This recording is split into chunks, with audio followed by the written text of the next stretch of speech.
Dear friends, I'm Dr. Rodrigo Rodriguez, Medical Director of BioCare Hospital.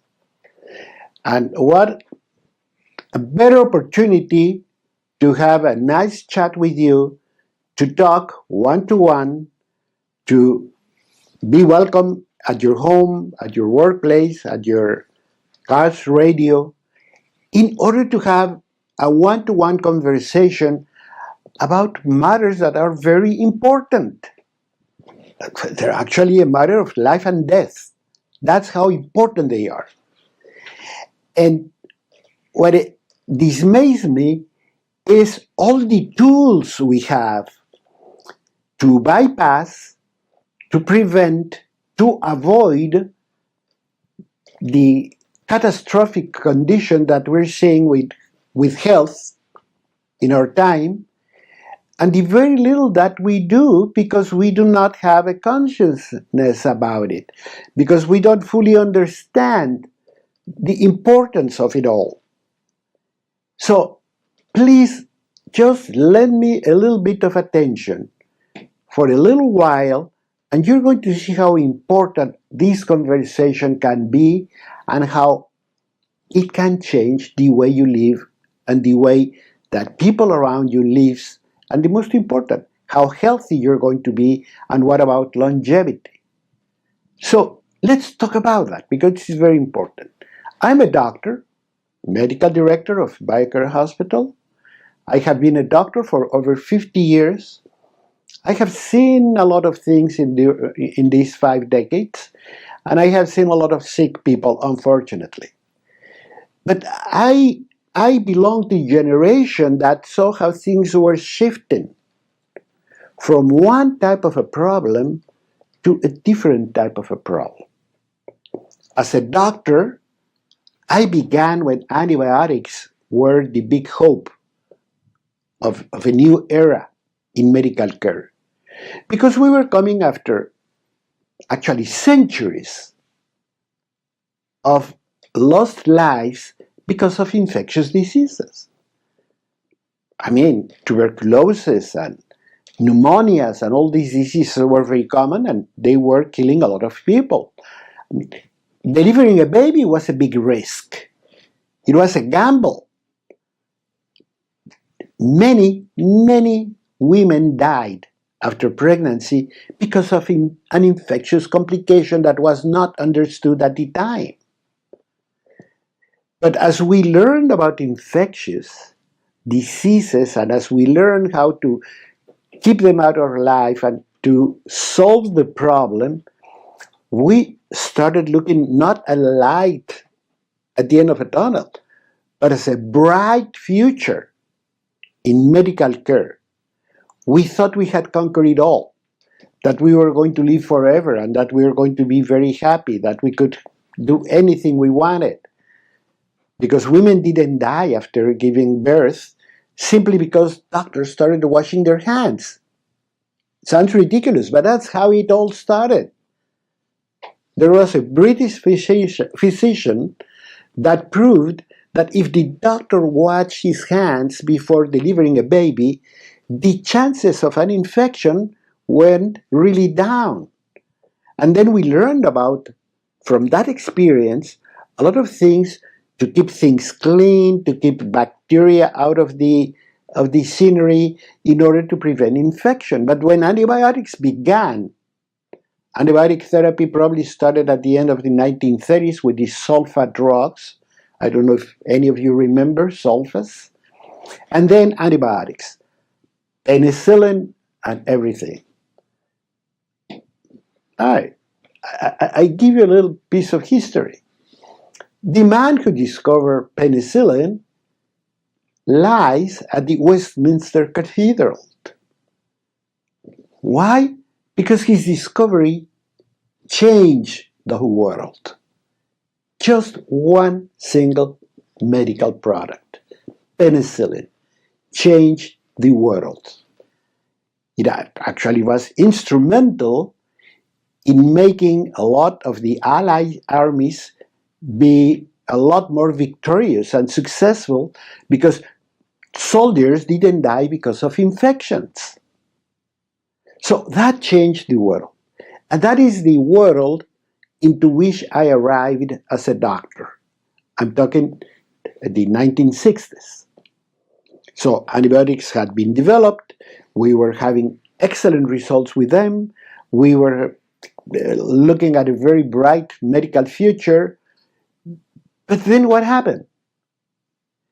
Then we started losing track on many things, and we started developing another big threat.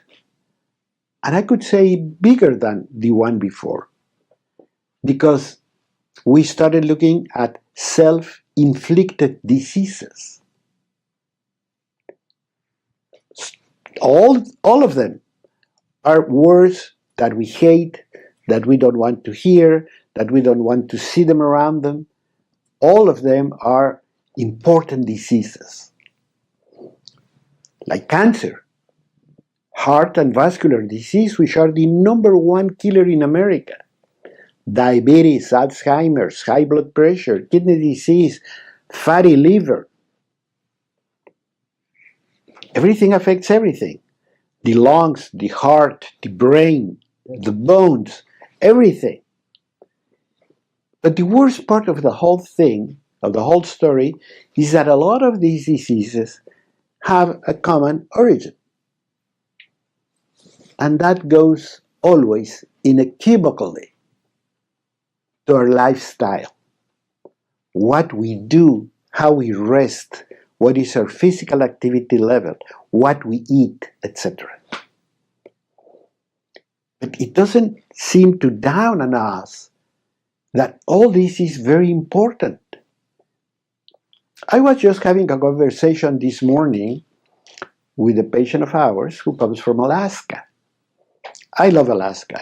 I love the countryside. I love the people in Alaska. And we were talking about an episode they had at home because a big bear came their way and was very aggressive and so on. They finally had to shoot it.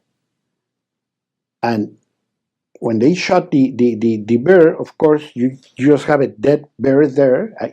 I wouldn't know what to do with it. And I asked, and what happens with the bear that you killed? And then they were telling me that you take the meat and they grind it and they made bear hamburgers. And I say, how does it taste? Is it good? Is it bad? In Alaska, they eat a lot of things. They eat moose, they eat bears, they eat a lot of things that we normally do not eat. Nevertheless, when talking about the bear, these people told me, it was a very good part of the year. We could have the meat. I said, what do you mean good time of the year? And they said, well, this is the time when you have all the forests in full bloom, and you have all the berries, and everything is surrounded by all these excellent fruits and berries and nuts and everything that the bear eats. So the meat is very good. It tastes very good. I said, is there a time when it's not good? She says, well, you have to be aware of bears that go into the cities and eat from dumpsters.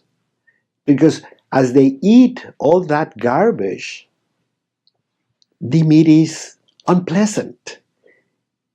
It smells bad. It has a bad taste. You don't like it. You can tell. And I said, you're giving me a great idea. This is something I have to share with my audience. If you eat right, the meat is going to be palatable and good tasting and everything. If you eat your berries, your nuts, everything. But if you go to a dumpster, in other words, if you eat garbage, you're not going to have an unpleasant flavor or smell or anything like that, let alone health. That's how important it is. And that's why I want to talk about this. Now let me tell you, In the last few years, because of a lot of medical intervention and so on, some forms of cancers are beginning to decline. Good news, but don't go to any party yet. Because as we see the decline of the overall number in cancer, we're seeing an increasing number of cancer patients among the younger generation. So overall, the numbers might look good, but we're looking at more and more people with cancer, younger and younger. And one cancer in particular, colorectal cancer, is rising. It's rising between 2 and 4% annually for the last 30 years. So imagine 2-4% per year over that period of time. It's a huge increase in colorectal cancer. What are we doing? This definitely has to ring a bell. This definitely has to be a cause of alarm. Okay, I'm an older person, I'm a senior citizen, and I might be in fairly good shape if I ever get cancer. But what about my son? What about my grandchildren? You see how important it is? That's why I want you to stay with me. You have to listen through because you're going to learn and hopefully change the way you live.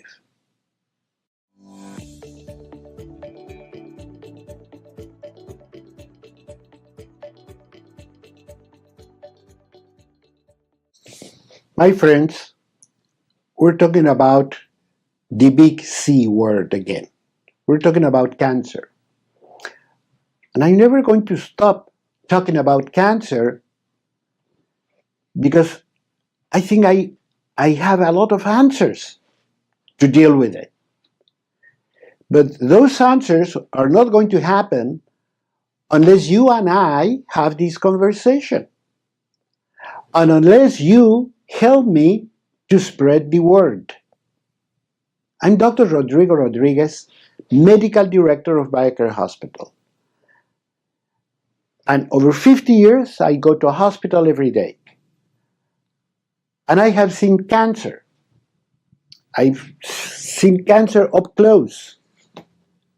I've seen it, how it can devastate a family, how it can devastate an individual, how dramatic the evolution of cancer can be. And I know I have tools, first and foremost, to prevent it. You do not want to get cancer, believe me. Even in the best of the cases, it's not fun to have cancer. It's not good to have cancer. And the numbers tell me more and more that I'm right. Statistics prove that yes, I can make changes in my life so I do not get cancer. So why don't I get all that in motion? Why don't I learn more about it? And this is something that we have to talk about. Education. We have to educate ourselves in order to know what to do and how to deal with our bodies so we do not get cancer in the first place. Then we have to learn about early detection. How to detect it as early as possible so we can manage it a lot easier with a lot more success. But today I'm talking about something that worries me a lot, that it's real cause for alarm. How the numbers of colorectal cancer, and this is very important, this is a very important cancer, is the number 3 of deadly cancers that are affecting us. After breast and prostate, Now colorectal cancer has managed to become the third most important cancer. And the worst part of the whole thing is that even though the overall numbers look good, the increase in the frequency, in the incidence of cancer, of colorectal cancer in particular, that we're mentioning today, is happening in individuals under 50 years old.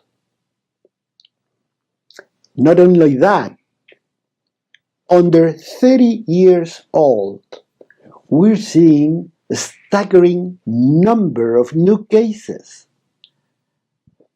If you're 30 years old, you're planning your family, you're planning your life, you're beginning your first jobs, you're beginning to be really important, you're beginning to create the financial foundation of your whole life. You do not have time to get cancer.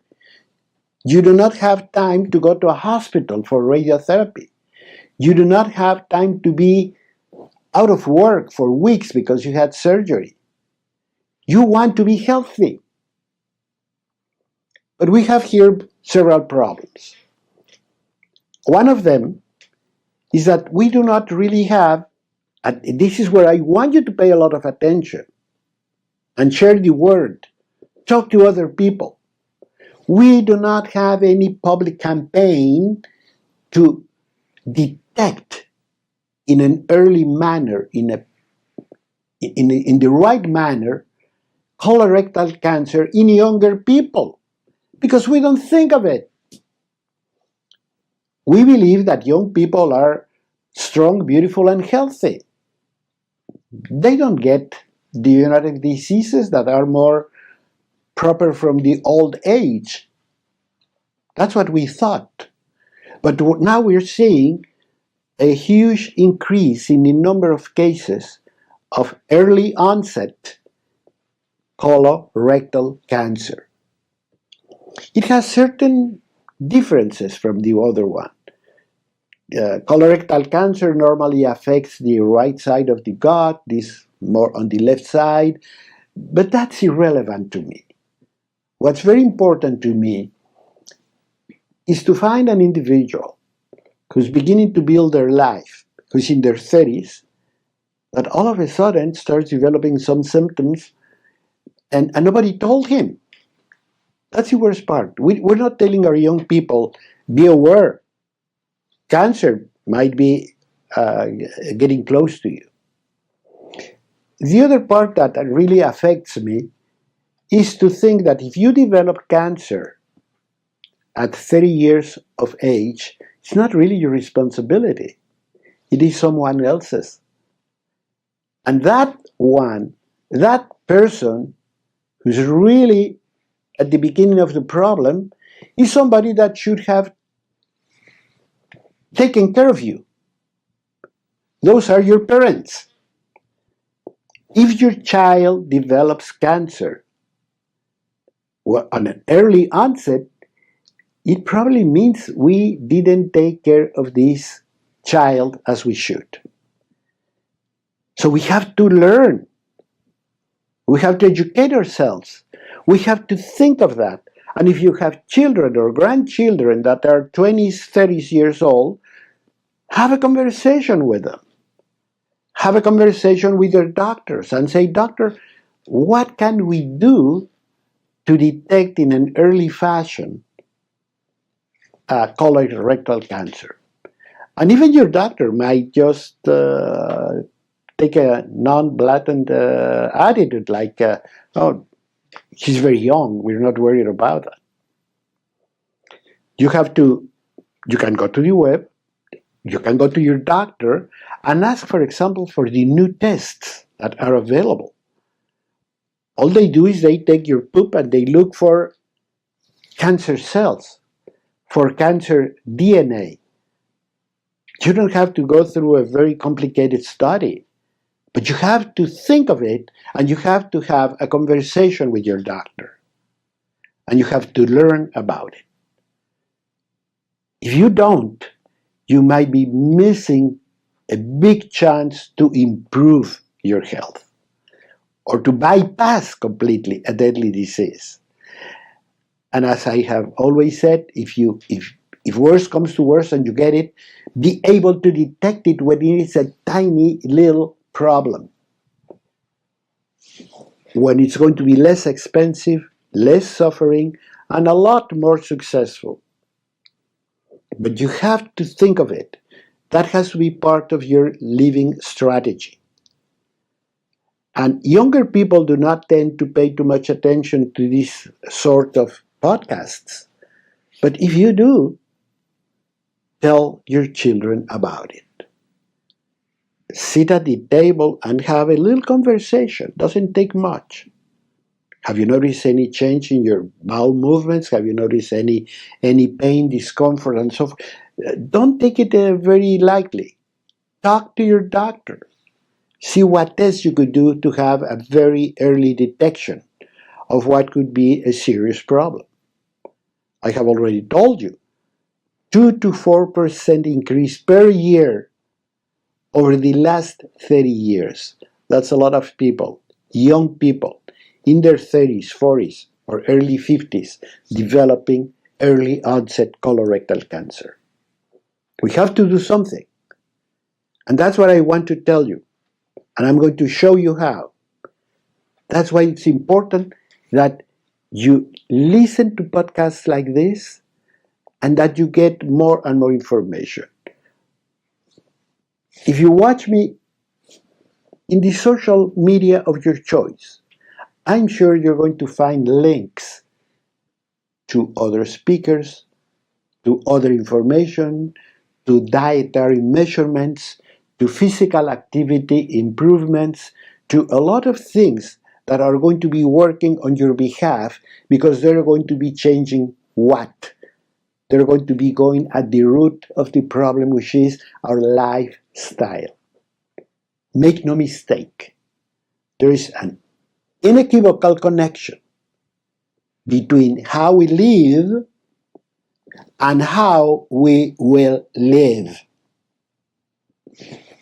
Simple as that. If we do things wrong, don't expect to be strong and healthy in the years to come. If we do wrong, you can expect to be with some sort of an illness. And we have said it many, many times. What sort of an illness? Well, the sort of illness that kills 7 out of 10 Americans. Self-inflicted chronic degenerative disease. That comes from simple things like what we eat, what is our physical activity level, what is our rest and sleep pattern, in other words, what is the attention we give to our bodies to function well. Because our bodies, like any other living organism, has a number of rules to go by. And those rules are going to keep you in the right track. If you break them, if you go astray, if you disobey them, you could have health consequences. And those health consequences could be very serious.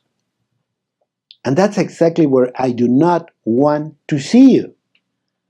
I want to be healthy. I'm going to be in good shape. I want to live a long, healthy, productive life. And to do that, you need to take care of this body of yours. This body that was entrusted to your care. And like any other living thing on earth, it needs care. It needs BioCare. And BioCare is what we're going to be talking in the next segments. And I want you to learn about it because once again, it can change your life.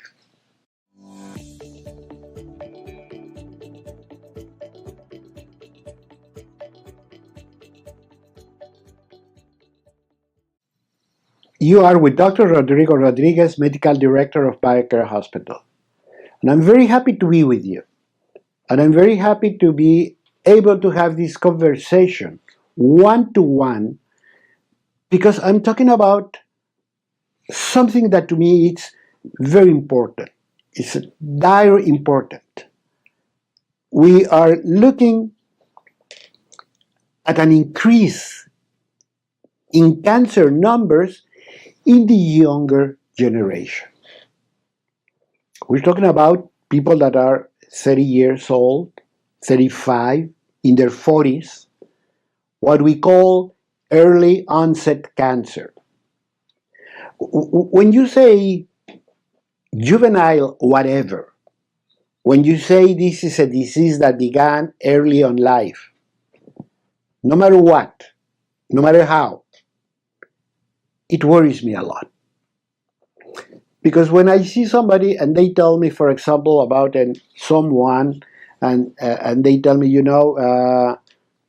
Dr. So-and-so or a friend of mine or something passed away on Wednesday and so forth, yeah, you feel sorry, you feel a little bit of loneliness, you're, but many times I think, well, he was 86, he was 90 years old, he had a fantastic life, he created a beautiful family, his children are successful and beautiful, and his grandchildren.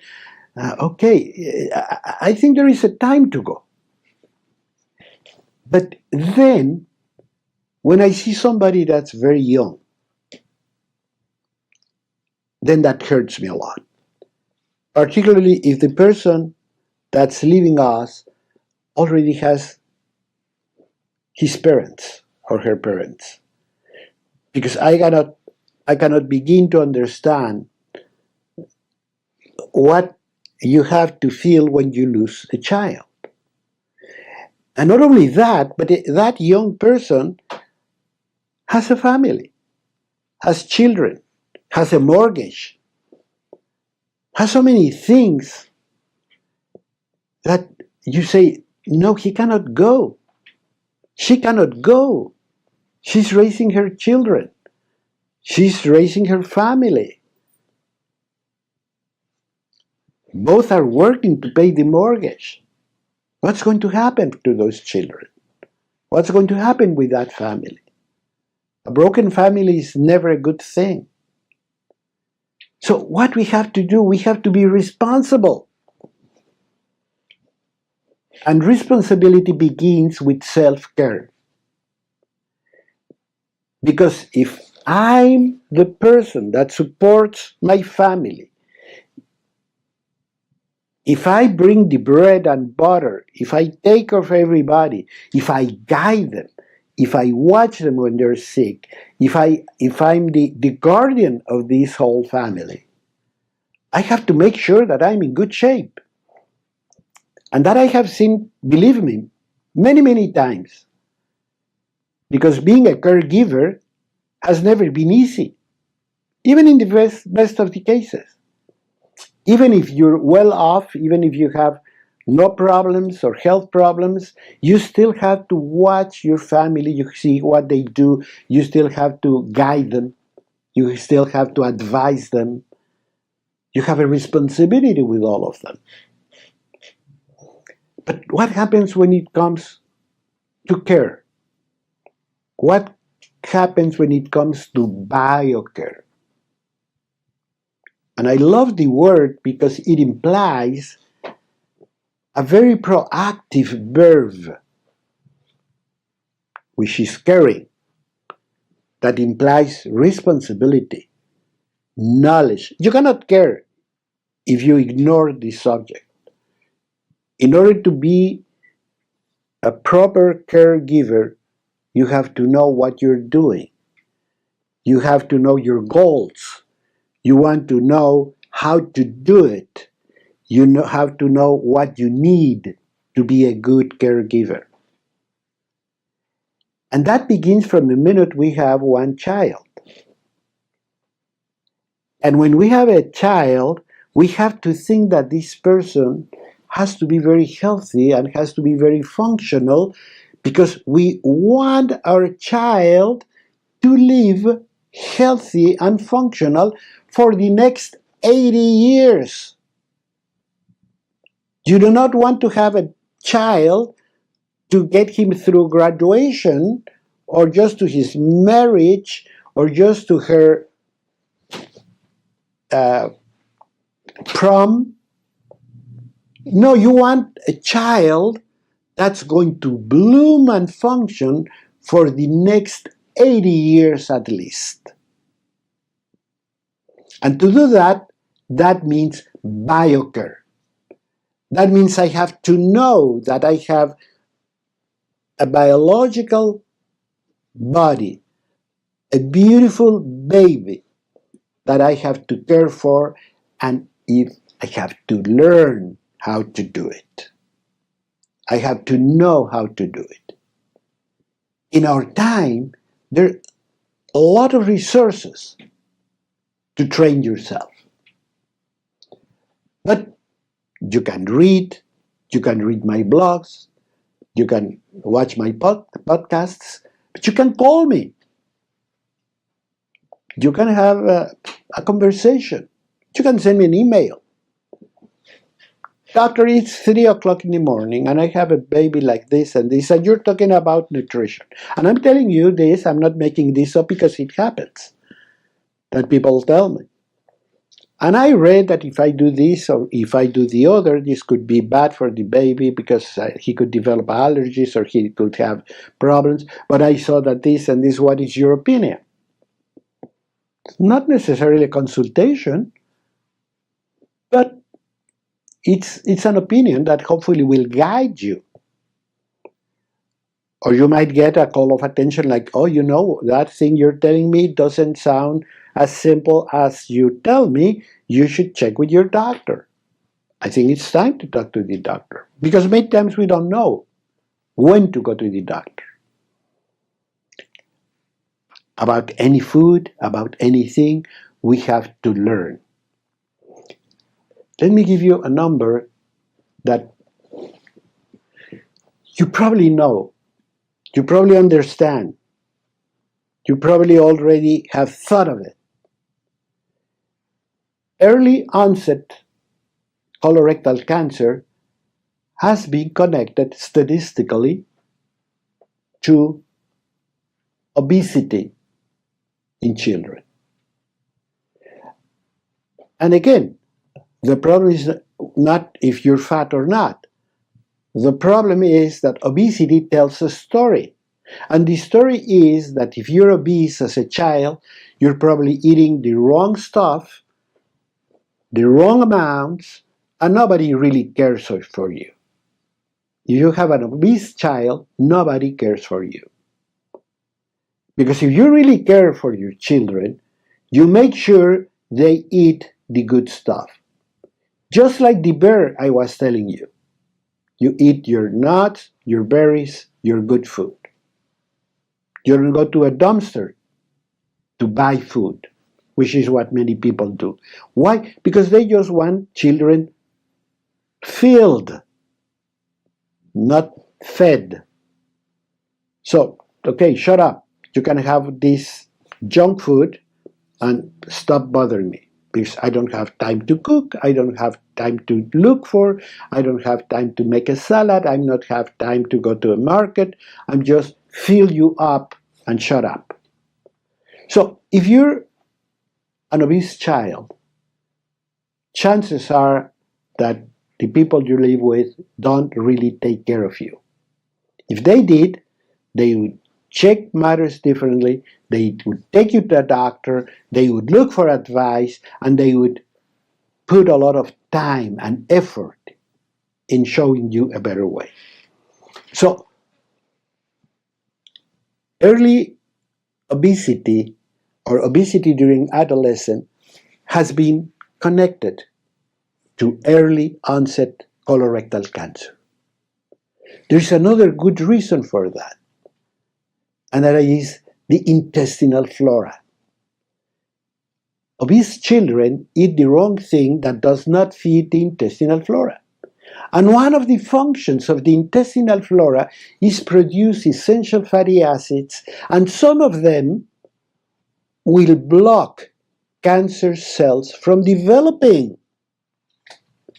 If you don't have those good bacteria, you let cancer cells progress. Those same essential fatty acids, some of them will fight cancer, some of them will fight what? Diabetes. So if you have the wrong type of intestinal flora, your chances of developing both diabetes or early onset cancer are going to go way up. So if you develop cancer when you're young, it's because somebody at home didn't take good care of you. And that is BioCare. BioCare is getting involved, being very proactive in making sure that this living organism is going to develop strong and healthy. And that could be my pet, that could be a tree, that could be a rose bush, or it could be my child. I'm going to feed it well. I'm going to water it well. I'm going to make sure it rests well. I'm going to make sure that it gets physical activity. I'm going to make sure that grows beautiful and nice. And I'm going to look at my baby every day to see that it's developing well. And if I find something that's unusual, I'm going to ask somebody. I'm going to ask my mother-in-law. Remember that a grandmother is worth 10 pediatricians, as a good friend of mine always said. So I would ask anybody that knows more about childcare, but you have to show some interest. And that interest, of course, can take you to the doctor's office and say, the worst that could happen is that tell you everything is fine. And that's good news. But what if they tell you, oh, this is wrong, just beginning, we can solve it. And the more you get interested, the better off you're going to be. I know people that know a lot about cat food, or people that take fantastic care of their dogs. Yet the children are not under the same sort of standard. Early onset cancer comes from the hands of whoever took care of you. So if you're a parent, if you're a teacher, change. We need BioCare.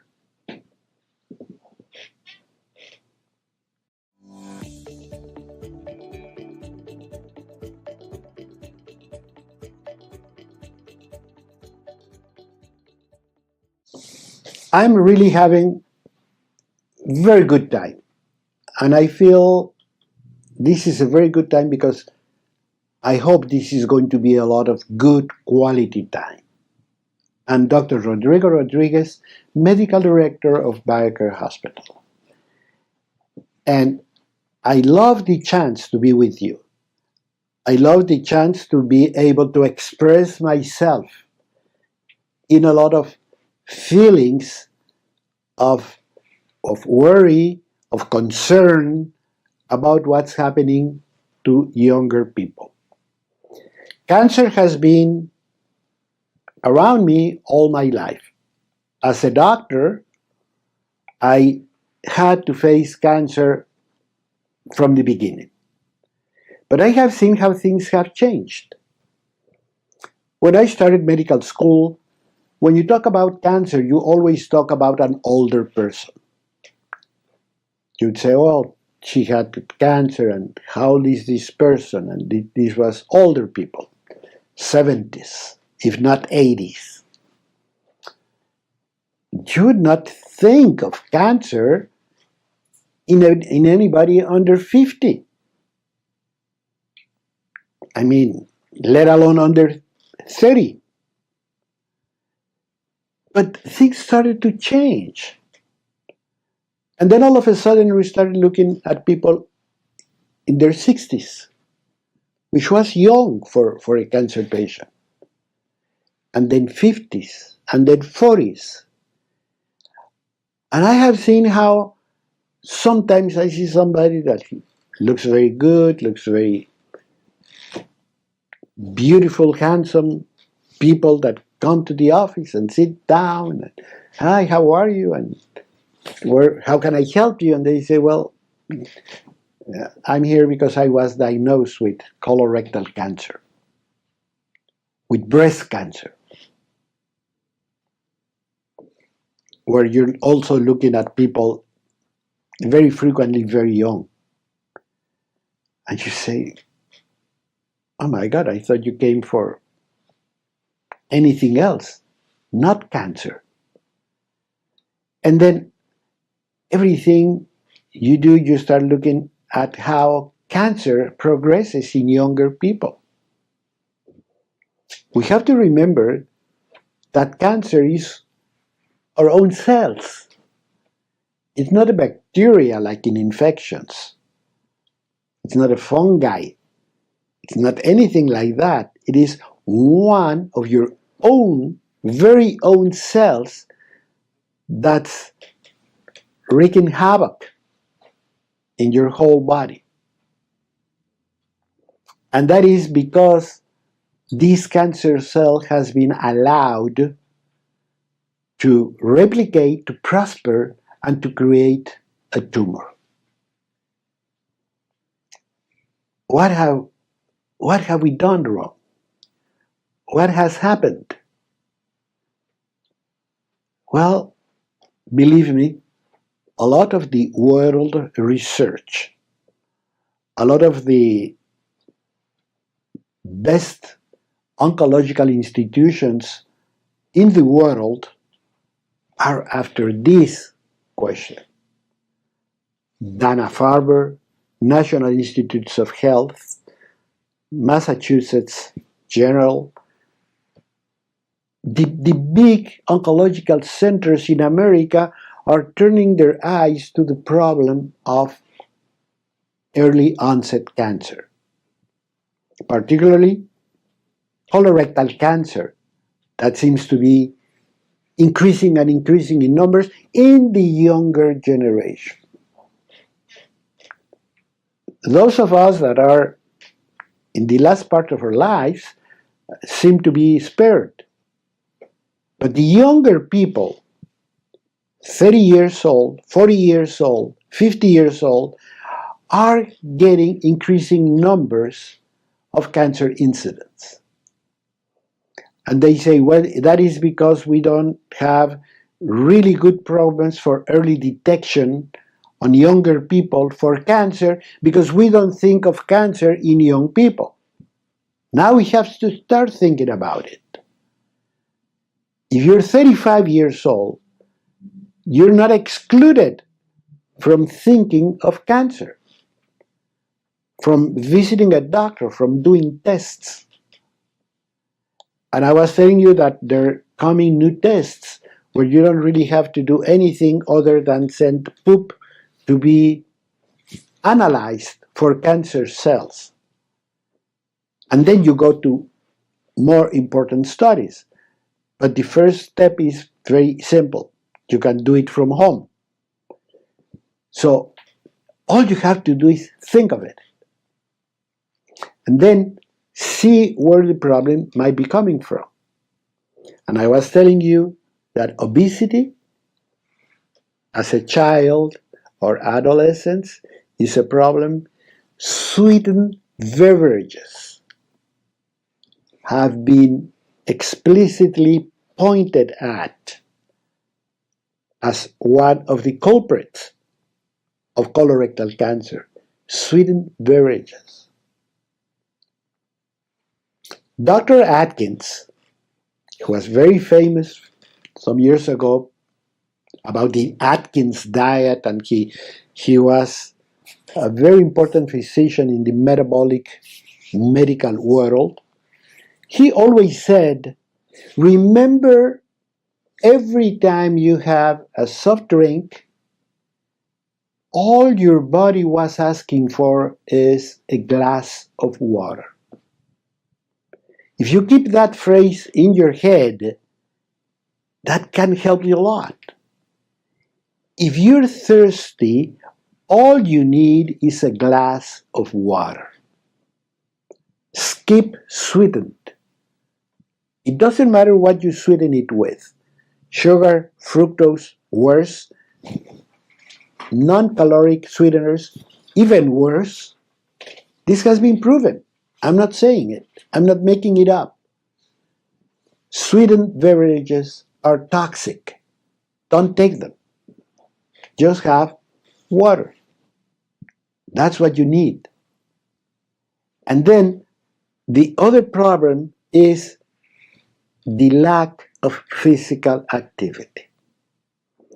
When we start doing physical activity, it has a lot of very important metabolic consequences. Just think of this for a couple of seconds. It doesn't take too much. Out of your body weight, 2/3, 2 full thirds of your body weight are muscle. That means that a lot of us are muscle. All you have to go is go to the butcher's, and you see that beef thing hanging, and you see meat all over, meat from here to there. But when you look at the organs, they're here, the lungs, the stomach, the heart, etc. That's only 1/3 of the whole animal. Well, same with us. 2/3 of our body weight is muscle. So whatever the muscle does has very important metabolic repercussions in the rest of the body. If we move the muscles are going to increase caloric expenditure, protein synthesis. This is something that very few people understand. We grow when we exercise. We become stronger when we exercise. We create better tissue when we exercise because muscle activity has that metabolic capacity. And being such a huge, important part of our body, 2/3 of our body weight, it can have universal, important consequences if you exercise or if you do not exercise. So, applying weight to your muscles, moving, going upstairs, downstairs, vacuum cleaning your house, using a broom, mowing your garden, whatever you want to do, but move. So those muscles can keep you healthy. So with those two things in mind, plus the sugary beverages, you could be helping a lot. You could be changing the life and the future of your children. And BioCare is fundamental. To understand that we have to take care of a biological body and how we have to do it. And BioCare is our first name. BioCare is something we know how to do. BioCare has been implemented with the backing of a hospital.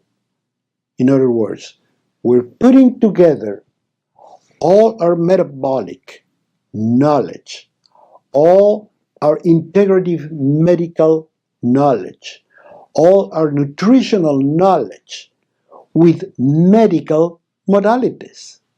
We are a full hospital. We can do things you cannot do in a gym or at home. And we can put everything together. And I invite you, first and foremost, to follow me. I invite you to ask questions, to send your comments, to email me, to call me. I'll be very happy to help you. There's no charge whatsoever. I'll be happy to help you and guide you. And third, I invite you to plan a health getaway. I invite you to say, I want to be in a place where I can have full diagnosis, full intestinal flora management and restoration. I want to have oxidative therapies like hyperbaric oxygen and ozone and all these good things that can change your life. And I invite you to put all this in perspective. In one shot, you come to BioCare Hospital for 10 days, 2 weeks, that can change your life for better. You're going to make sure where you are at any given point, make sure how your body is working, make sure what are your standards of health at this point, and improve them. Not only improve them, but look at them over long period of time. Give me 10 days, I'll give you 10 days, 10 years of well-being. So BioCare can be your answer. Have a health getaway and we can change your life. Call me, follow me, stay with me, because I will always have a message for you. And thank you for having me in today.